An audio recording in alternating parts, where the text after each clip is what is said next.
Hello, beautiful soul family, and welcome to Weekly Wisdom and Insights, your home for spiritually guided transformation and empowerment. I am your host, Dearjames, and together with the unseen, Spirit, Source, and Symphony, we look at the current energies, the intuitive insights, and we go as guided. And at some point for this week's show, I just had to say to the unseen, stop. There's so much coming in. There is, and it's powerful, it's magnifying, it's great. You can see the smile on my face. So welcome, Olivia. Welcome, Alicia. So I'm going to just jump right in because there's so much to cover. And we are piggybacking, remember, from last week's episode on 8/14, August 14th. We're looking at that Mars-Jupiter conjunction that occurred last week. And then, of course, the squares, astrologically speaking, there are many squares. You're going to see there are two T-squares going on. There's the Aquarius full blue supermoon that just occurred on Monday.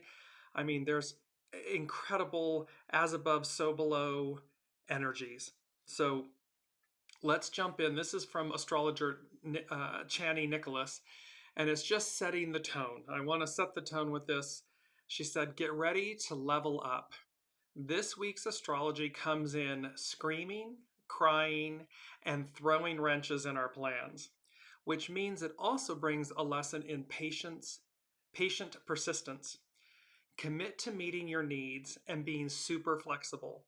We can't show up perfect, but we can always show up perfectly human. Welcome, Sue. So you get the impact. It's these energies are coming in screaming, crying, and throwing wrenches. But more than that, it is this incredible opportunity. This is as the unseen gave us, our theme for this week, a cosmic reset. So I'm just going to bring up the main theme here for a moment. A cosmic reset. And what you see is this just beautiful celestial swirling, this force. And that's what I originally had the theme as, is a cosmic force. And the unseen said, yes, however, it's a cosmic reset. And then they said, the unseen speaks. And so this cosmic swirling, vibrant, radiating colors of the rainbow, and they're electric. And you see really the cosmos in the image. So it's a cosmic reset. It's a cosmic force, but it's a cosmic reset. And why is that so? We're going to jump to the actual astrological chart. I want you to see in the center of the chart, this is the horary chart for the Aquarius full blue supermoon. It's one of 4 blue moons, supermoons, pardon me, that's occurring this year. In the center of the inner circle, you see 2 red triangles. Those denote T-squares, and one of the red triangles denotes a fixed T-square, meaning it's in fixed signs, Aquarius, Taurus, and Virgo. Pardon me, not Virgo, Leo. And then the other one is mutable. So we have this incredible double overlapping, these overlapping T-squares. T-squares denote friction, energy that must be released, that will be released. And so right off the bat, so we're playing with this image. I'm going to bring this up quite a bit throughout the show. Double T-squares, one fixed in fixed signs, one in mutable signs. They incorporate 8 planets. Then you'll see as well the blue, there's a blue triangle and a blue line. Those represent trines and positive aspects. And they then bring in Pluto and Neptune. So literally all the planets are involved. And astrologically speaking, I'm shifting screens here for a moment to show you. On the 18th, the Sun and Mercury have their cazimi. On the 19th, we have the full blue supermoon. We have the double T-squares that I've been talking about. And what the universe said, the unseen said, was double Dutch yow. Like these two T-squares is a double Dutch yow. And remember, we had double Dutch a few episodes ago, and it says a history of the game written by David A. Walker, the founder of the sport, traces the probable origins to ancient Phoenician, Egyptian, and Chinese rope makers. They plied their craft at rope walks, spaces 900 feet or more in length, usually near seaports. With a bunch of hemp around their waists and two strands attached to the wheel, the rope makers walked backwards, twisting the rope into uniformity. As the runners traveled the cluttered floor, supplying the spinners with hemp, they had to jump the twisting rope. To make their deliveries, they needed quick feet, lithe bodies, and good eye perception. Double Dutch. It's double Dutch jump rope. These double T-squares on an Aquarius full moon, supermoon, blue moon. And so there's an act, it's like there's an act of Congress going on. Congress, as above, so below, but in the heavens, an act of Congress, an act of the unseen, just pouring forth change. This weaving, this twisting and weaving to bring about deliverance, advance. And of course, we've been talking about this since we began. This was all in November of 2021. It was about the return of the divine feminine. And so we've been talking about this. Now, along with double Dutch yow goes reality check - new reality. So these energies are heightened, magnified. They are going to create a reality check along with a new reality. And last but not least, I saw this and it just clicked, and it said, legends unite. So legends coming together. So when we look again at this astrological chart, look at the heavy hitters, look at the players involved in these two T-squares: Uranus, Jupiter, Mars, the Sun, Mercury, Venus, the Moon, Saturn. I mean, heavy hitters in these two T-squares, legends. And then with, again, the trines and the sextiles in the blue, the other two heavy hitters, Pluto and Neptune. I mean, everyone's involved is the point here. Everyone's involved. And the first thing that the unseen said, and I'm bringing up this beautiful image, they said, tipping the scales of democracy, liberty, freedom forward.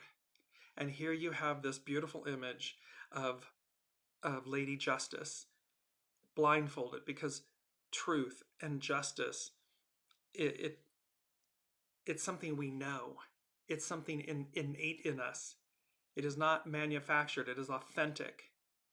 So, of course, the image of Lady Justice, she's blindfolded, because justice, in that sense, reveals. And then they're tipping the scales of democracy, liberty, freedom forward. So the unseen, the powers that be, the legends uniting, are tipping the scales of democracy and liberty and freedom forward.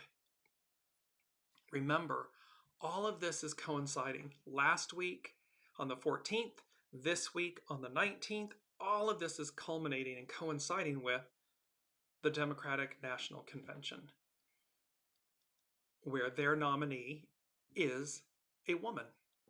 And so you're going to see, we're going to bring in some of the astrology by Lauren in a moment, just setting the stage. With all of these energies from last week, so main theme last week, a potent moment in time. And potent, having great power, influence, and effect. And moment in time, the exact instance when something occurs, or a snapshot of a particular situation or event. So we've got this week we've got a cosmic force, the unseen speaks, pardon me, a cosmic reset. See, the force, the reset, a cosmic reset. And then last week, a potent moment in time. Make no mistake, this is a very potent moment in time. And remember that they said that we would be able to look back, because we had with the astrological influences, double Dutch Yow, reality check, new reality, legends unite, and literally as above, so below. Look at the legends uniting at the DNC. Current president, two former presidents, former first ladies. There's these legends unite. And then we had SHAZAM. It was from the comic that's kind of used to indicate an instantaneous transformation or appearance, as if by magic. And KA-POW. And it's used to convey the suddenness of an action or an event. And the unseen was saying, this is this knockout blow moment. We will look back and see and recognize this moment is the moment, that moment, where it all, a tipping of the scales of democracy, liberty, freedom, forward, a cosmic reset. It's all about moving us forward.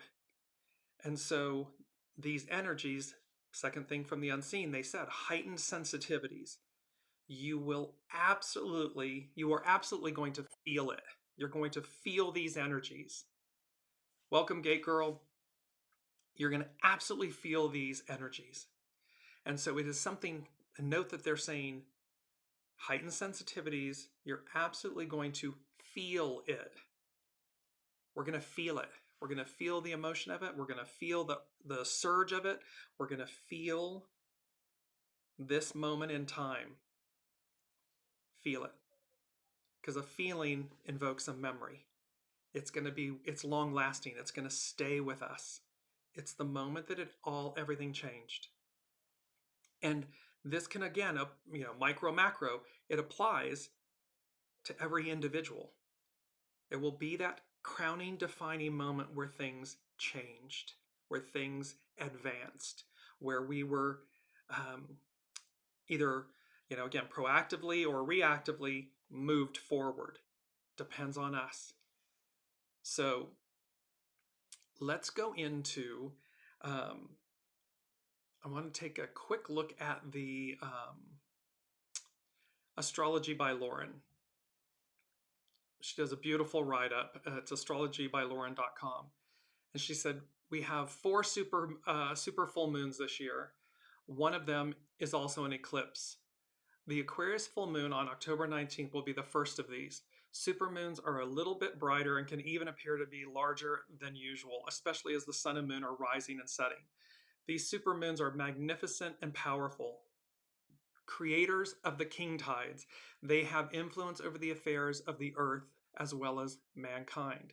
The closest of the super full moons will be the October moon, but this moon on October 19th is powerful in its own right. Full moons can be revelatory. They disclose things and bring things to a head. This is when we experience the consequences and rewards of previous actions and decisions. This is what full moons do. The new moons initiate, the full moons culminate. This moon in Aquarius is also exactly square, unpredictable, and revolutionary Uranus, one of the ruling planets of Aquarius, further propelling us on the Aquarian wave of change.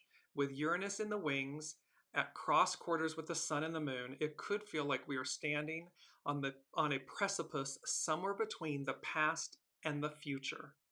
And there is no turning back. The unseen, tipping the scales of democracy, liberty, freedom, forward. So we're right, that precipice, we're somewhere in between, and yet there's no turning back.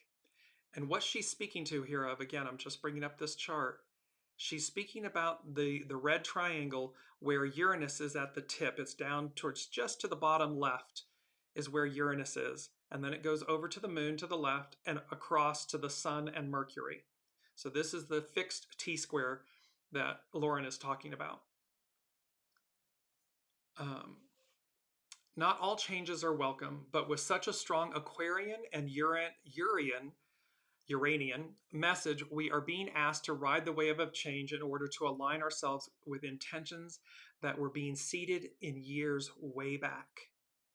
This sort of change can be swift, unexpected, and can feel like our lives are being upended and overturned in the process. I mean, legends unite. Everything's just, it's powerful energies. I just keep laughing. But know that even when it can feel like chaos, the ultimate goals lean towards the Aquarius ideals being seeded. First, with the great conjunction between Jupiter and Saturn at 0 degrees of Aquarius in 2020, and the ingress of Pluto in Aquarius. So we're harking back to the Jupiter and Saturn conjunction, this great conjunction that we covered regarding in 2020. And then Pluto ingressing into Aquarius, not since the French, American, and Industrial Revolutions. Big change. We could expect a few more twists and turns in the process. Not only are the Moon and the Sun square Uranus on Monday, the 19th, but so is Mercury square Uranus as well.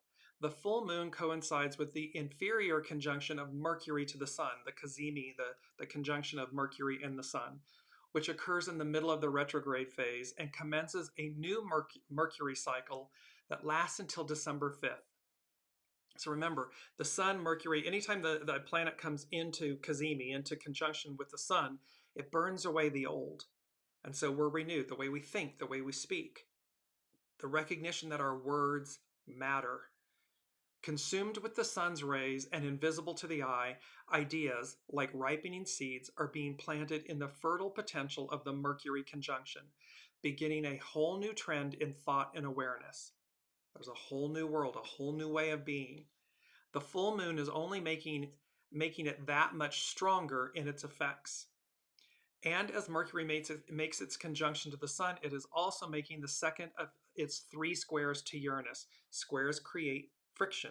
It's pent-up energy that must be released. The first occurred at the previous full moon on July 21st. This was when President Biden withdrew his candidacy for the next presidential election, seamlessly handing it over to Vice President Harris. Mercury-Uranus weather is unpredictable, surprising, and riddled with all sorts of extraordinary twists and turns. Interestingly, the second square and the full moon on Monday coincides with the Democratic National Convention, in which Vice President Harris's candidacy will be formally confirmed. For those who might be interested, the full moon at 27 degrees, so this full moon that's just occurring on Monday, the 19th of August, at 27 degrees of Aquarius, on the day of this convention, is exactly conjunct Vice President Harris's natal Saturn, positions of responsibility and authority, and the moon of the United States Sibley chart. The moon represents the people in a national chart. It also represents women. So this degree, this 27 degrees, is exactly mirroring, it's transiting the exact degrees in the United States' birth chart, natal chart, Sibley chart.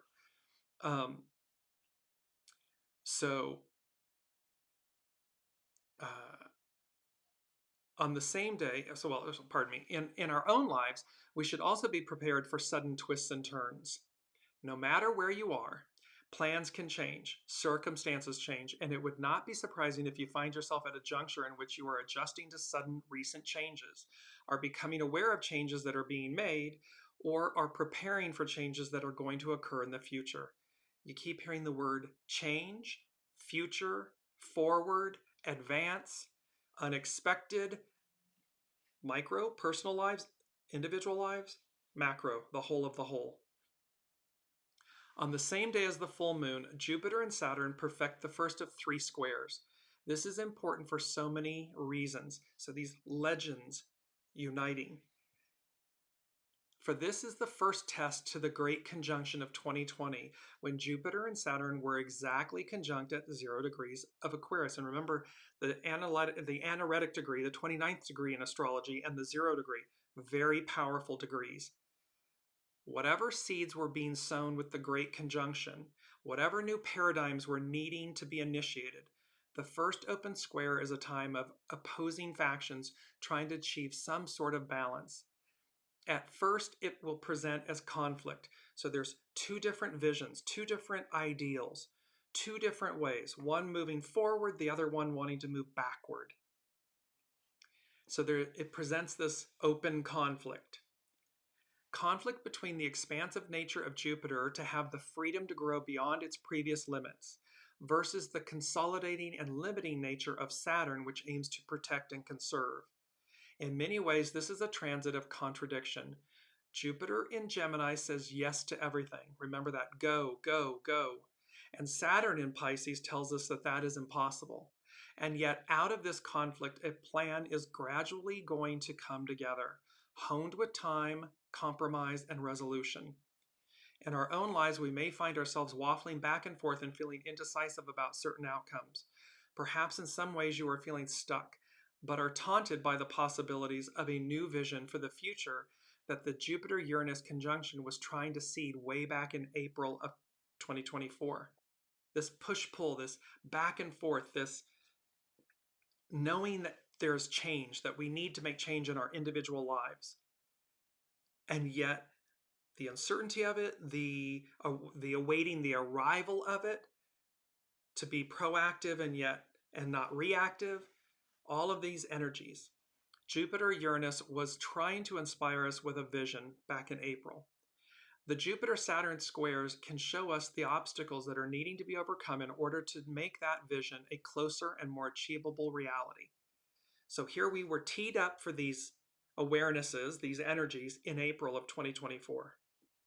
Now we're coming into the moment. Mercury's going to go direct at the end of August. These T-squares are going to force the issues. They're open, so they're going to open up the way through, the way to. There are 3 of these squares. This one on August 19th, another when Jupiter is retrograde on December 24th, and the last will be in June of 2025, when Jupiter is in Cancer and Saturn is in Aries. This represents a period of crises and transition filled with restlessness and inner conflict. We know some sort of change is well nigh due, but making that a closer reality will require some major shifting around in order to make that so. So we're being faced with all of this change, challenge, opportunity to advance, opportunity to change, opportunity to release the past to receive the present future. And the only thing that will prevent that from happening is fear. It will be you. It will be an inside job. It will be fear. And yet, tipping the scales of democracy, liberty, freedom forward. These heightened sensitivities, you're absolutely going to feel it because it's calling us forward. The energies are imploring us forward. There is greatness ahead of us. We have experienced greatness behind us. However, that's where we experienced it in the past. So we don't need to go back to recapture it. We don't need to go back. We go forward to receive our greatness anew. There's newness available. Lauren concludes, last week, Mars conjunct Jupiter was activating the Jupiter-Saturn square. This week, Venus in Virgo comes into the picture, forming a pretty significant T-square in the mutable signs of Virgo, Venus, Gemini, Jupiter, and Pisces, Saturn. Once again, coincidentally or not, Venus will be exactly conjunct Vice President Harris's natal Venus, so her birth Venus in her natal chart, activating a revolutionary Venus, Uranus, Pluto conjunction in her natal chart. This is the sort of conjunction that breaks glass ceilings, a reference to Hillary Clinton talking about all of the thousands of cracks that were put in the glass ceiling. It changes paradigms and can even revolutionize the roles of women in society. Vice President Harris has a lot weighing on her shoulders this week. and we're all going along for the ride in our own lives as well. And she concludes with this quote from King Whitney Jr. Change has a considerable psychological impact on the human mind.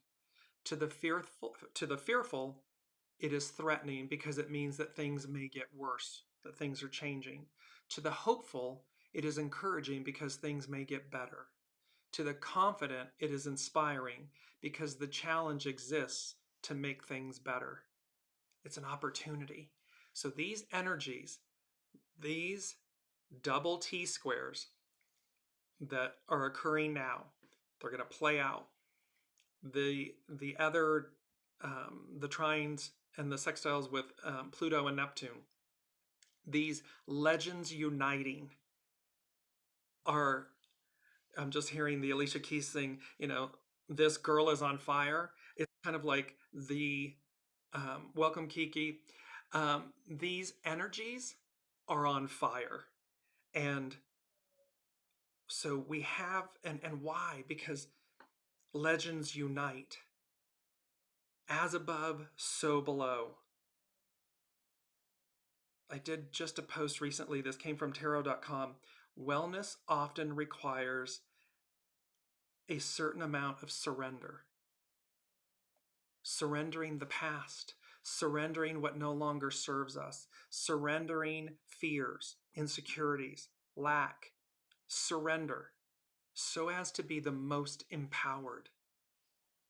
And so there's a theme here of these legends uniting, heightened sensitivities, the tipping of the scales, and I was really amazed. I'm always amazed and in awe with the unseen.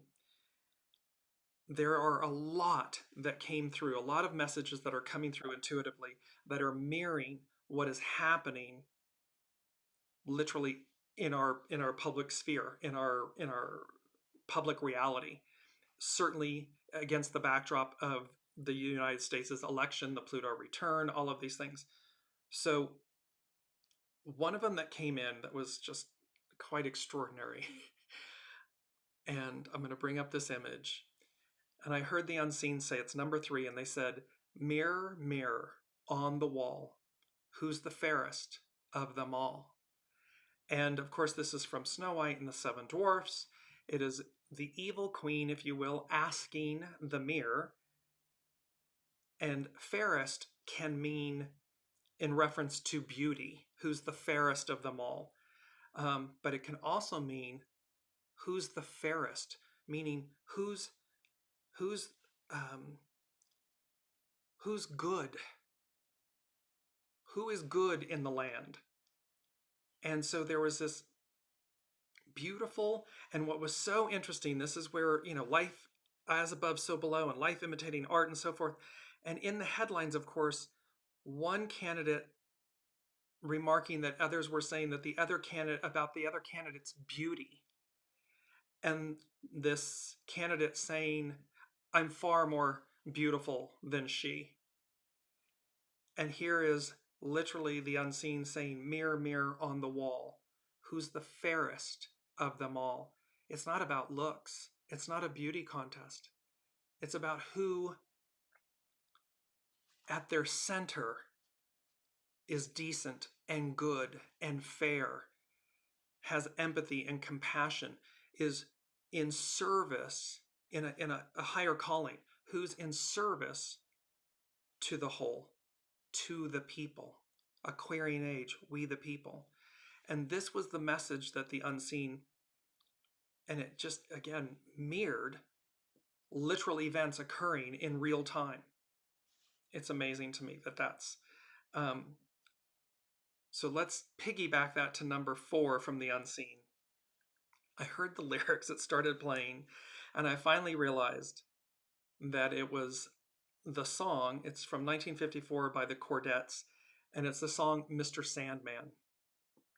And, Mr. Sandman, sing me a tune, or so forth. I don't have the exact lyrics. It's playing in my head, but the lyrics are playing in my head.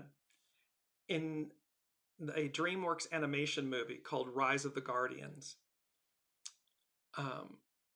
the Sandman plays a very prominent role. And so just to give you a quick, the plot of Rise of the Guardians, animated movie by Paramount Pictures and DreamWorks Animation. Jack Frost emerges from a frozen pond with amnesia and finds himself invisible to the mortal realm. 3 centuries later, the Man in the Moon alerts Nicholas St. North of the resurgence of Pitch Black, who threatens, Pitch Black is the boogeyman, who threatens to unleash nightmares upon children. North rallies his fellow guardians, E. Aster Bunnymund, Sanderson Mansnoozy, and Toothiana. So in essence, the Easter Bunny, Sandman, and the Tooth Fairy. And they discover that Jack has been chosen to join their ranks. Transported to the North Pole, Jack is told by North that every guardian has a center, which is something they foster in children. Jack knows nothing of his center and resists the call to become a guardian. So, mirror, mirror on the wall, who's the fairest of them all? And then Rise of the Guardians, legends, Santa Claus, the Tooth Fairy, the Easter Bunny, Sandman, all coming together, legends coming together, Jack Frost coming together to oppose darkness, the boogeyman. Ultimately, the children's dreams prove stronger than the nightmares, who turn on Pitch and drag him into the underworld. Jack finally accepts his place as a guardian, the guardian of fun, so the guardian of joy. So the unseen is saying to us in this, a cosmic reset, the unseen speaks, that legends are uniting to overcome darkness, evil, those that seek to snuff out the light. And that, like in the movie Rise of the Guardians, what's required? Like Jack Frost, what's required? We all need to look within, and we need to see what's at our center. Who are you? Who am I? At my center. Not what my ego, mind, personality tells me. Not what society tells me, or the mask, the identities, the labels, the scripts, the stories that I've told myself. Soul source connection, my soul. What's at my center? Because it's a beautiful quote, your character is your fate. So what's at your center determines your experience. And this is what's on offer. And it's beautiful that the unseen is giving us 2, yes, Kiki Law, legends gathered in Chicago. Exactly. This is literally everything as above, so below. It is literally, this moment in time is literally mirroring the Democratic National Convention. And you can't make it up if you tried. You just can't. The timing of it, the revisiting during a Mercury retrograde. Put an RE in front of it during Mercury retrograde. So it's to revisit, relook at, reimagine, renew. It's all of these things coming together with these powerful T-squares. And I just want to bring up for a moment the actual, I'm going to share my screen really quickly with you all and just show you this. Look at the magnitude. This is the Aquarius full blue supermoon astrology chart. And here's the magnitude of these 2, one mutable, one fixed T-squares in red. The sextiles and trines in blue, invoking every heavy hitter above. Pluto, Moon, Saturn, Neptune, Uranus, Jupiter, Mars, Mercury, Venus, the Sun. I mean, it's all of them. All in. All coming together to move us forward, to tip the scales of democracy forward. And here's that beautiful image again. Because again, justice is blind, meaning it speaks for itself. The truth speaks for itself. What's in your center? What's in your heart? What do you know to be true? Now, when all is said and done, the unseen gave us number 5, and 5 denotes change.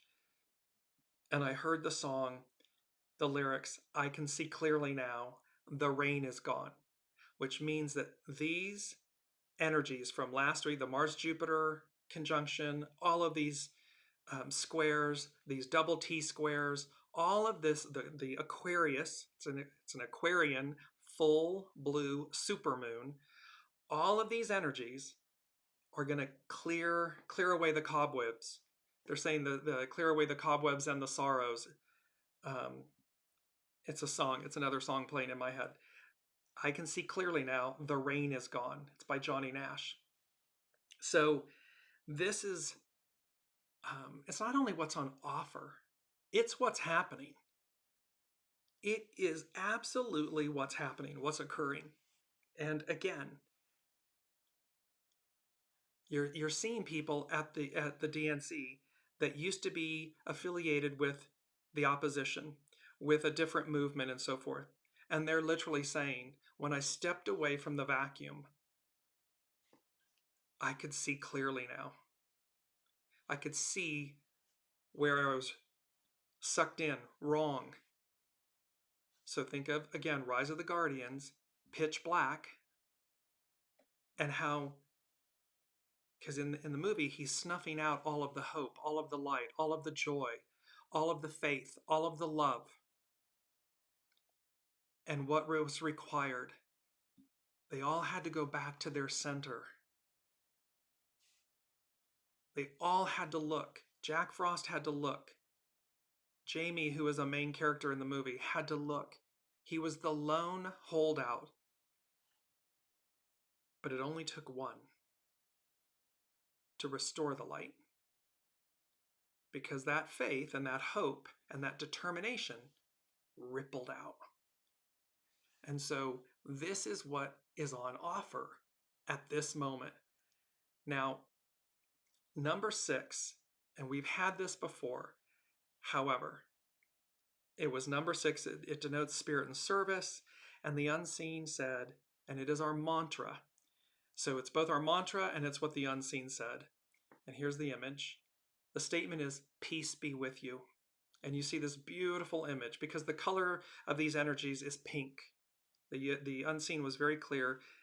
The energies are pink.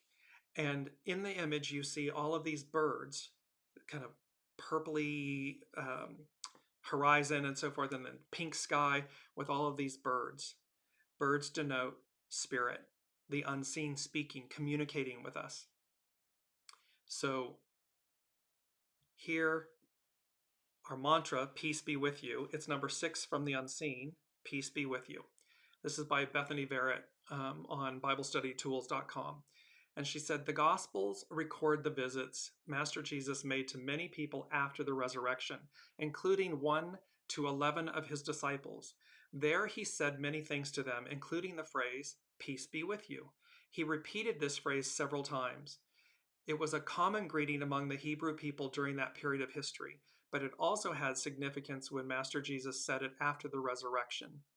He was both greeting his friends and encouraging them that God's peace would be with them at all times. The Hebrew word that was commonly used for this greeting and is still used today is shalom, which is often used for hello and goodbye. The chapter commonly organized in the Bible as John 20 recounts the resurrection of Master Jesus after he died on the cross for the sins of the world, and several of his appearances to his followers. The passage where the phrase is found 3 times is when he makes himself known to his disciples, including the 11 remaining who were most close to him. The Bible recounts he first said it as a greeting. He issued it both as a greeting, but probably to assure them as well. During his first encounter, he entered a room despite the doors being locked. This that statement, he entered a room despite the doors being locked. He, Master Jesus, after the crucifixion, the resurrection. The point here, peace be with you, is that the unseen God, Allah, Buddha, the all that is, the Father, is always with us.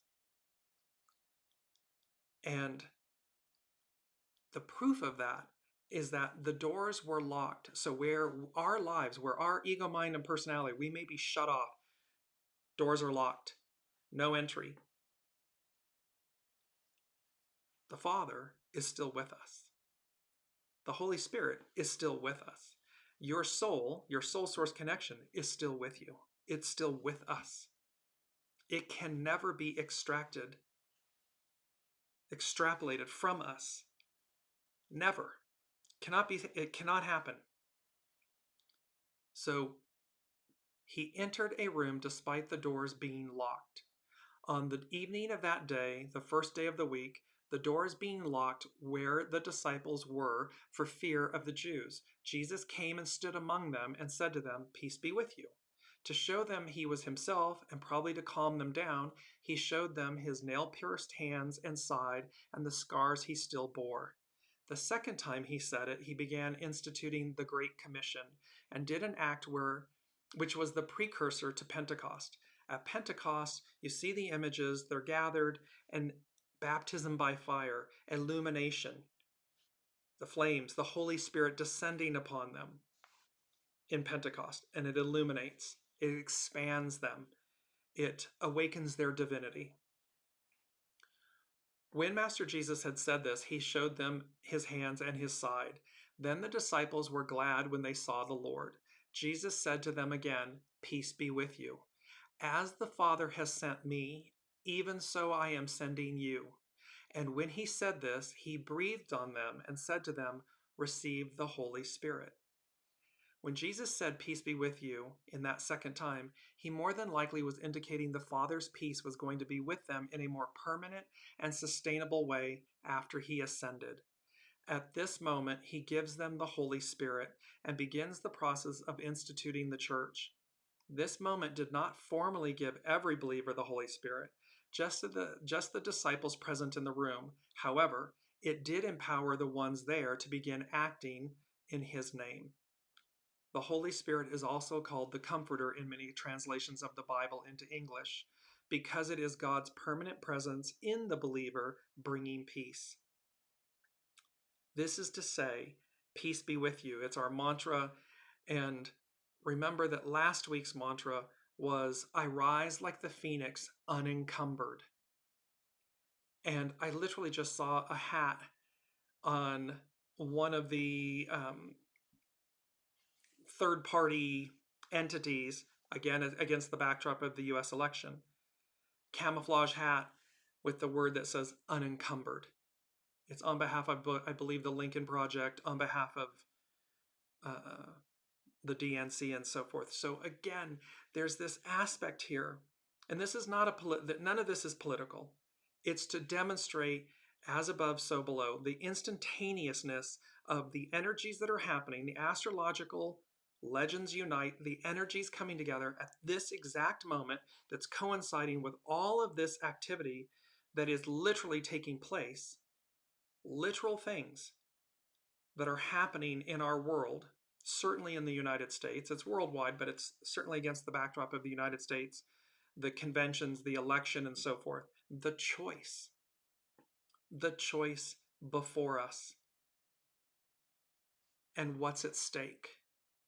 And thus, here, because they said, the unseen said, the wheels of time are turning. I heard churning first, and then they had me exit out. The wheels of time, because it's not that they're churning, like something is churning and being readied or prepared. No, we're past that point. The unseen is saying the wheels of time are turning.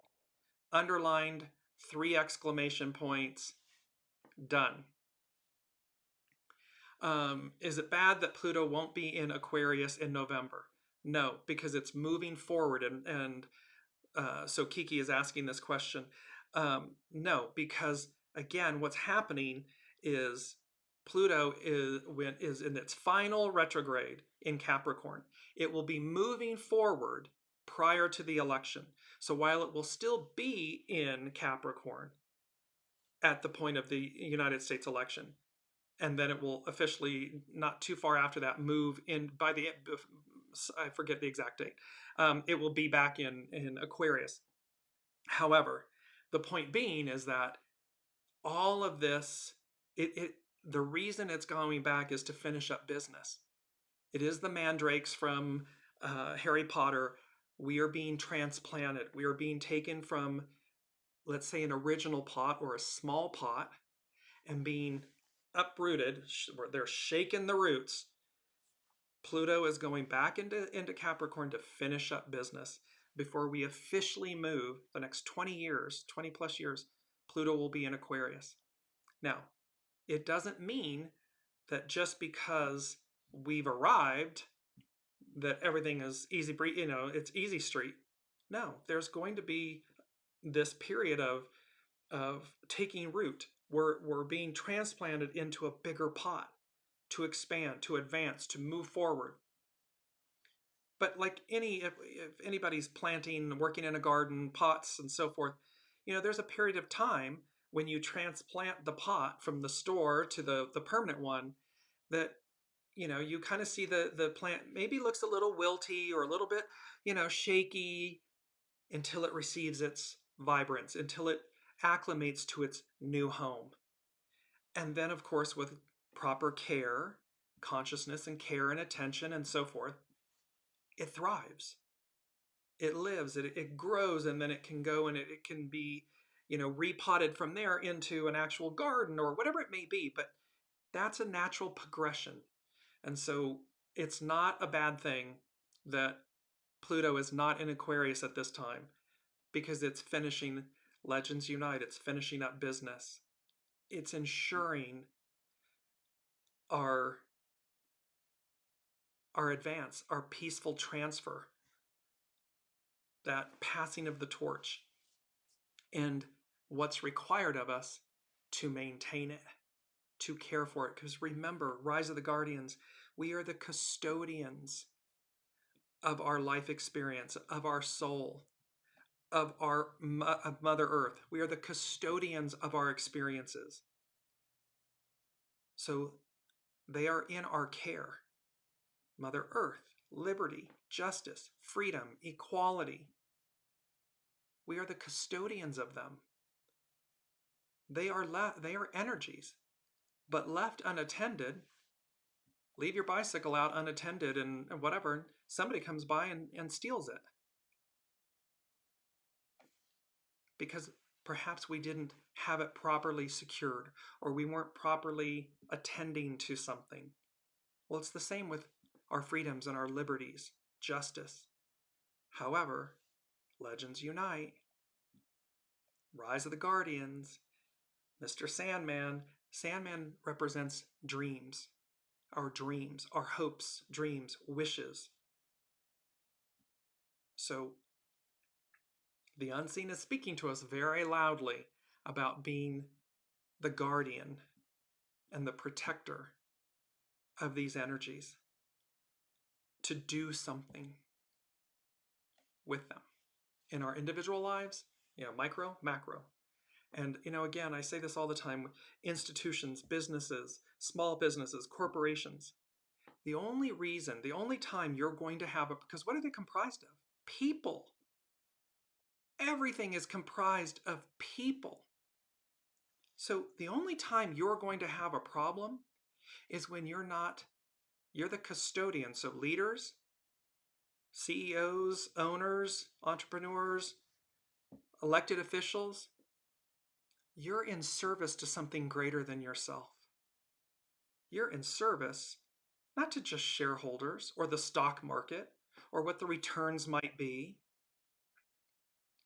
You're the custodian of all of the souls, the humans, the souls that comprise your entity, your organization. What are you doing with them? Are you inspiring them? Are you lifting them up? Are you demonstrating their value and their equality, their significance? Or are you snuffing them? Are you churning and burning? Are you snuffing them out?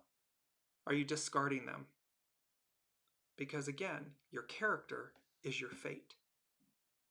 So don't be surprised when things go south and people leave and there's, protests and anarchy and everything against your vision, if it's a vision of the boogeyman, of darkness, of pitch black. It's not hard. It's just you have to do something. You have to choose to do something. And that choice matters. Our words matter. Our actions matter. Lastly, I want to bring in the beauty of, and by the way, the main energies here, just want to show you these very quickly. Focus on number 19, approach, advance. The full moon and all of these energies and these double T-scores and everything is on the 19th. Here, it's the 21st of August, but the energies culminate in a 19, which becomes a 10, new beginnings, which becomes 1, the creative force, to initiate change, advance. So again, you can't make all of this up if you tried. It's incredible. It's powerful. I'm hopeful that it is inspiring, that it inspires you to look within, that it inspires you to look at your shadow. Remember, we don't kill it, we don't eradicate it, we purify it. We harness the power of the shadow to purify the light and the void. Yin yang, harmony, balance, to bring it all to, because that's why it's there. It's there not to control you and overcome you, to help you. It's there for you. We can learn some of our greatest lessons come from the cloak of opposites, an experience that's a cloak of an opposite. So something very challenging, but the challenge is an opportunity, and everything's a choice. Okay, so here Uranus at the apex of the chart, of this full moon chart. Uranus, a woman past her, quote, change of life, experiences a new love. Keynote, man's capacity to rise in consciousness and feelings above biological limitations. Again, it's been recently in the headlines. Can't make this up. Women, postmenopausal women are only, their only value is to be a grandmother, if you will. So a woman past her change of life, the Democratic candidate is a woman past her change of life, experiences a new love. Man's capacity to rise in consciousness and feelings above biological limitations. Whenever this stage is brought to a person's consciousness, the indication is that he or she should freely open his or her mind to the possibility of new beginnings. Ideally, the new beginning should imply a more mature response to the new possibility of experience. So it's about new beginnings. It's about possibility. It's about maturity. It's about value beyond a moment in life where virility, if you will, meaning childbearing years, whether it's male or female. Look at President Joe Biden. Ageism. Is there still value? Is there still honor and value and integrity and decency on offer past a certain age? Of course there is. And this also, the passing of the torch from one generation to another, reinforces new beginnings. It's cyclical. Our lives, generations, they're cyclical. And so one releases from Piscean patriarchal era to Aquarian matriarchal era. There is a handoff, a torch being passed. That's what's occurring here. Both the moon and the sun on the T-square and the full moon, they're opposite of one another, Both have trees involved in the Sabian symbols. This is from Dane Rudyard's An Astrological Mandala. The moon, a tree felled and sawed to ensure a supply of wood for the winter. The keynote, knowledge and skill used in its natural surroundings for the satisfaction of basic vital needs. This symbol refers to the efficient use of natural resources for ensuring man's well-being. Such a use is based on intelligent foresight. This is the beauty. Intelligent foresight, new beginnings. It's meaning we only take what we need. Remember, when the Jews were wandering through the desert for 40 years and the manna was being brought out of nowhere, it was very clear you only took what you needed. If you didn't, it's written in the Bible many times that any leftovers, if you will, of manna spoiled immediately. So you only took what you need. A tree felled and sawed to ensure a supply of wood for the winter. Intelligent foresight, being able to see the future, being able to see what's before us, the opportunities. So new beginnings, intelligent foresight, and then with the sun, many little birds on a limb of a big tree. And remember, trees, they provide oxygen. They are the standing ones. They're known as the standing ones that bear witness.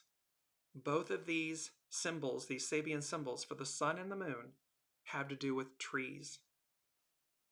The keynote, a wide and perhaps confusing openness to a multiplicity of inspiring potentialities. This is the sun, the life force. This symbol brings us the results of the two preceding ones, meaning the two preceding symbols in Leo 26 and 27. We should try not to be overwhelmed with potentialities, yet should enjoy the wonderful lightness of feeling this may bring after perhaps many days, months, or years of frustration or darkness. So in other words, not to get carried away in the possibilities or overwhelmed with the potentialities, but to recognize the birds, many little birds, on a limb of a big tree. It's not a sapling. It's not somewhere in between. This is a mature, big tree on the limb of a big tree. And thereby, what this is saying is, see, after years of frustration or darkness, there's light, there's potentialities. Just don't become overwhelmed by them. Harness your life force. Stay focused, stay grounded, stay open to receive, soul source connection, and that will deliver you. That will deliver us. It's not to be distracted. We're not to be distracted. We're not to be, when they say throw something at the wall and see what sticks. No. Your soul source connection will guide you perfectly true north. Here's Mercury. And this is the fixed T-score. I'm going to get through these other two very quickly. So Mercury, the luminescence of dawn in the eastern sky, the exalting challenge of new opportunities at the threshold of a new cycle. While the rainbow marks the end of the crisis, early dawn indicates the real beginning of the new period of activity. In the biblical symbolism, Noah plants his vineyard. He begins to teach the secret doctrine, which he inherited from those Ben Elohim, sons of God, who had not been sucked down into whirlpools of materiality. After the, quote, peak experience in which we touch our, quote, divine potentialities, comes the struggle with everyday problems. So after the euphoria, after the initial deliverance, after the exiting of Noah's Ark, the renewal, comes the everyday issues. But at first, the state of deep inner exaltation remains with us. We are aglow with its promise. The way we think, the way we speak, the words we use. This is Mercury. It's a Sabian symbol for Mercury. The crisis and the blessings it has brought to us are relatively unusual events. Every day has its dawn, which we should meet with a pure heart and a clear mind. Alpha, dawn, and Omega, the concluding peak experience, are opposites yet the same. The key word here is illumination.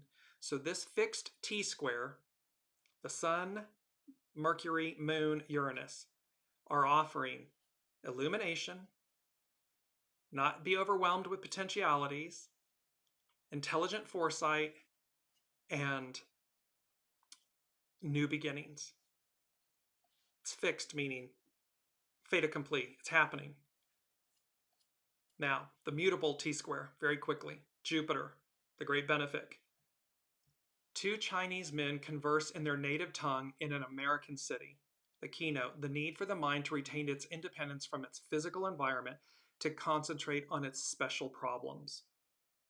This symbol occurs when the individual has developed new capacities for experience that may enable them to tap the vast reservoir of the planetary mind, the greater consciousness. To the common person, they appear to speak a foreign language. They experience a process of insulation, yet they are never really alone. Here and there, they find those who can understand them. This is about unity. This is about insulation, meaning coming in what's at your center and finding that you're not the only one. That in actuality, there's a host of others right there with you, speaking your language. Mars, a modern cafeteria, displays an abundance of food, products of various regions, the assimilation of multifarious knowledge through the synthesizing power of the mind.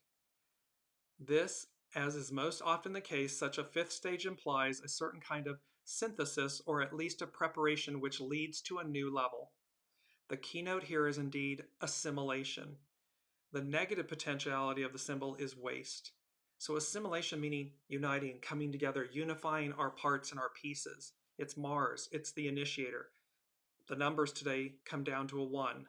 So it's, or when you choose not to, it's waste. It's represented by waste. Last but not least is Saturn and Venus. In a gigantic tent, this is Saturn, in a gigantic tent, villagers witness a spectacular performance. This is literally coinciding with the DNC, the Democratic National Convention. This, in an arena, citizens witness a spectacular performance. The keynote, the collective appeal of a well-staged and exciting display of skill and or oratory, public speaking. At this stage, the individual person and the collectivity are brought together in a significant performance which subtly strengthens the communal spirit directly or indirectly. The implication of the symbol, whenever it is found operating, is that the time has come for the individual to dare to present themselves and their works to their community for applause or for the purpose of attracting a following. What is suggested is public self-dramatization. There is an ideal, there is a vision, there is a way forward, and that is being put forth. And last but not least, Venus. This is in the mutable T-square. A swimming race. The stimulation that comes from a group effort toward a spiritual goal. When man has become an expert swimmer, they have symbolically learned how to operate in a new element. This element, water, represents the ever-flowing stream of psychic energy and, in a sense at least, the astral world, soul source connection. Remember that beautiful image, our main theme, a cosmic reset, a cosmic force, the unseen speaks, the astral world. In a still deeper sense, man is now able, mystically speaking, to cross the river and reach, quote, the other shore, or to swim back toward source. Whether or not the symbol should suggest the competitive spirit at work is questionable. It is man who, acting through the most advanced individuals of the race, is taking a step toward rebirth or toward a new mutation. The personal ego-centered ambition to succeed and to be first is indeed a sign of expectable spiritual failure. See, it's about what's at your center. It's not ego, mind, personality driven. If that's the case, it's an expectable spiritual failure. When it is from the heart, soul's source connection, soul centered, it's an advance. At this fourth stage, we are confronted with a problem of interpretation. Is not ambition a subtle form of deviation under the pressure of ancient karma, and the competitive spirit so valued by our civilization a sign of failure to understand the deeper reality of existence? What is needed is emulation. This is our key word, emulation. And emulation, the process of imitating or copying something achieved by someone else and trying to do it as well as they have. The ambition or endeavor to equal or excel others, as in achievement. The point here is, again, you can't fake authenticity, heart, empathy, compassion, truth. You can't fake those qualities. They're real. They speak for themselves. They speak with no words. They're demonstrated. And so this keyword of emulation, along with the Sabian symbol, which is Venus, that demonstrates Venus, the divine feminine. So in essence, you can't fake the divine feminine. Nourishment, love, intuition, all of these wonderful traits that the divine feminine aspect within all of us represents. So it's either present and real within us, within you, or, and that again, business, corporation, government, institution, or it's not. It's self-evident. So we're going to close with these two quotes, and they come from HEXAGRAM 19, and I will post this because we're running over, so I just want to get to the actual images and quotes. The first one: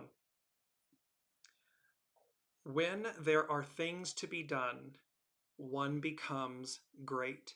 And the image is an image from the civil rights era where they are talking about equal rights now, integrated schools, decent housing, ending bias, this right to liberty, to equality, to freedom, to justice. We, the people. When there are things to be done, one becomes great. Our last quote: when you place yourself in a position to help others, you discover your greater capabilities. The first quote was by Carrie Hone at cafeausoul.com. This one is by the master of the I Ching. When you place yourself in a position to help, and you see it's a group of women with all of their hands in the center of a circle, outstretched into a circle, creating a heart shape in the center. When you place yourself in a position to help others, you discover your greater capabilities. This is where we are. This is what is on offer. This is what is happening at this iconic moment in time, where a cosmic reset is occurring. The unseen is speaking loudly, forcefully. They are tipping the scales of democracy, liberty, and freedom forward. These energies are going to create a heightened sensitivity that we are going to feel. And they're saying we're going to feel them for a long time coming. It's a feeling. Mirror, mirror on the wall, who's the fairest of them all? Fairest. Who's fair? Who's kind? Who's the custodian? Who's in a position, seeking a position to serve, of service? Not to inspire, to hold to account, to mirror back to us. And it wasn't the evil queen who was the fairest. It was Snow White. Mr. Sandman, Rise of the Guardians, and the Sandman, hopes, dreams, and wishes, is the guardian of dreams and is the oldest guardian, the deliverer of dreams. But the Sandman is the oldest guardian. So these legends unite. They're coming together, the custodians of liberty and freedom and justice and equality, coming together to advance us, to move us forward. At the end of it, number 5, I can see clearly now, the rain is gone. So things that are clouding our judgments, clouding our minds, will be removed. What you do with that is up to you. And last but not least, as Master Jesus said, peace be with you. Until next week, we will see what's happening. Be well, be kind, be inspired. Do not overwhelm yourselves. Just keep walking, keep connecting with your soul source connection, and keep taking the next step. And eventually, ultimately, I can see clearly now, the rain has gone. You'll see clearly, and you'll know that spirit, source, God, Allah, Buddha, the all that is, however it speaks to you, peace be with you, is ever present, is always with you, and is delivering us forward. We'll see you next week. Love you all so much.